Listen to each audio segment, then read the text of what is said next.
Hey guys, welcome back to the channel. My name is Yamil Senior, and right now I have to share with you a little bit of a teaching moment or sort of a lesson I got from a movie a while back. Now, this is a very, very important lesson that I think that a lot of guys need to learn because this is not something that is usually taught to us. This is not something that we talk about that often, and it's something that's very, very important in terms of relationships. But in this movie, it's called Scott Pilgrim versus the World. Scotty P, you know what I'm saying? And it's based on a comic book, and it's sort of old now. You know, it's not that old, but it's sort of old now. Now, by the way, there are gonna be spoilers in this video, so if you want to watch the movie before you watch this video, go ahead and do that and then come back to this, okay? Because it's basically going to be spoilers for that movie, for the entire movie. So you've been warned. All right, so what happens in the movie is very, very important that you have this kid called Scott Pilgrim, and he wants to date this girl called Ramona. And this girl, in order for him to date her, he needs to defeat 7 of his ex-boyfriends, right? And so this sort of thing, it's a lot of like a video game. It's kind of cool. It has all these cool graphics and stuff like that. But the main thing that I wanted to take away from this movie that I think is very, very important for us to talk about is the final sequence. Now, like I said, if this is spoilers, I'm going to talk about the ending of the movie. So, guys, in this situation, in this sort of ending series, right? He comes into the final stage, right? Like I said, this is kind of like a video game. So he comes into the final stage, the boss stage, right? This is the final X that he needs to defeat. And he goes into this sort of club, this sort of exclusive club, and he goes in there, and the main villain comes up to him and he says, "Wait a minute. So you mean to tell me that you want to fight me for her, right? For the girl Ramona?" And he says, "Yes." I was like, now clear they make a whole joke about it. But the main important thing is when he says, "Yes, I want to fight you for her," there's like the sword that comes out of Scott, and the narrator says, "Scott has just discovered the power of love," which is, I think, an important message here, where love is driving his emotions. Love is driving his actions in this moment, right? Because he is in love with this girl, he wants to fight anyone. He wants to go through any kind of obstacle, and he wants to conquer everything, right? Which is usually like the lovey-dovey message that we get from Hollywood all the time. But that doesn't end there.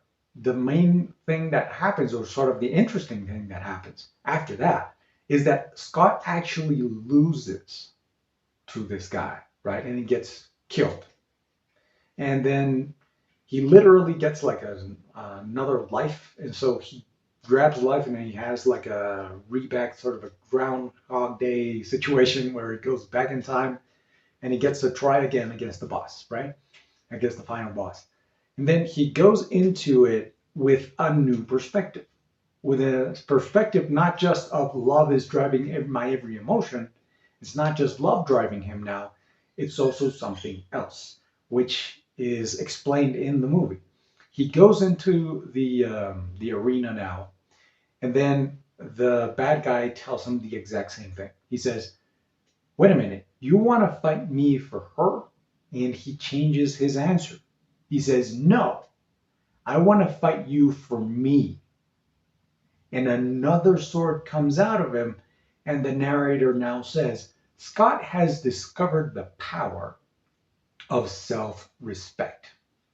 Damn. Okay, that is something that we need to talk about. That is something that is very, very important, because this is something that we don't talk about enough in terms of relationships. We always talk about, oh, if you're in love, you do everything for love, you sacrifice yourself for love. But before love, there should be self-respect every time. It shouldn't be even a question. If you're in a healthy relationship with someone, you first have love for yourself, and you want that other person to have love for them as well. And then you come together and share each other instead of just giving yourself completely to that person. You love yourself, you love that person, and you share that with each other. You would want that in a healthy relationship, but we don't talk about that enough. We always go through this Hollywood notion of, oh, you do everything for love and you sacrifice your life for love. But first, you should respect yourself. And when he finds that power of self-respect, he actually beats the boss. And he actually wins, and he wins the girl as well. But here's the other part, because it doesn't end there. Once he defeats the boss and he gets the girl and all things going great, then somebody else comes along. There's sort of like this bonus round against Nega Scott, is what they call it, right? Which is sort of the negative version of Scott. Scotty P, you know what I'm saying? And I found this so amazing, so profound, because I believe, I could be wrong about this, you'd have to ask the creators. It's sort of the negative side of Scott. It's sort of like the shadow part of Scott. And if you're not familiar with this, it's a concept that psychologists call Jung came up with, called the shadow, which is sort of parts of the personality that we don't really like, but they're still there and they're a part of you, but they might be negative or they might be dark or they might be not so nice to other people. So we try to hide them from other people. So when this entity comes to the picture and we ask to fight this negative version of Scott, he tells everybody, okay, this is my fight, get out of here. This is just something that I have to face. And what happens next is very, very interesting as well, because the next scene, literally, is him walking out of this club, of this place that they were fighting, supposedly. Both of them walk out, and they're just chatting up. They're friends now. They're hanging out. They're like, oh, that's a nice guy. And that's also very, very important, because it's accepting that negative part of yourself. It's adapting to that shadow. It's making it a part of yourself instead of fighting it.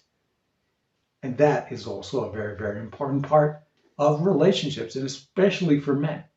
Because especially nowadays, there's this whole talk about toxic masculinity and how masculinity itself is kind of toxic. I made a whole video about that. You can check it on the corner. I don't know which one it is. You can check it on the corner. But the main thing here is for us to become complete, a whole men, and actually be complete parts of ourselves, and not be working, sort of going into relationships haphazardly or trying to get something else outside of us to complete us. We need to allow ourselves to integrate that shadow, to integrate those parts of ourselves that we don't necessarily like or want to show to other people. So by accepting that and by having self-respect, then we can add to that love and we can have healthy relationships. But if we don't have those other two things, we're just walking around potentially hurting people from one person to the next. So guys, I wanted to share that with you guys. Let me know what you think of that in the comments below. Share this with somebody, like the video if you like the video, subscribe to the channel. See you guys on the next one.